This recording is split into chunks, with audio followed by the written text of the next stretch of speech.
حضرت عائشہ رضی اللہ عنہا نے رسول اللہ صلی اللہ علیہ وآلہ وسلم سے پوچھا کہ عورت پر تمام لوگوں میں سے کس کا حق زیادہ ہے؟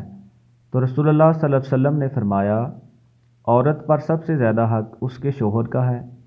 پھر حضرت عائشہ رضی اللہ عنہا نے پوچھا، مرد پر سب سے زیادہ حق کس کا ہے؟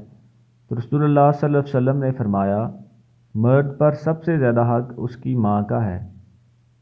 مزید اس طرح کی ویڈیو دیکھنے کے لیے ہمارے چینل کو سبسکرائب کریں۔ ویڈیو اچھی لگی ہے تو اچھا سا کمنٹ کر دیں۔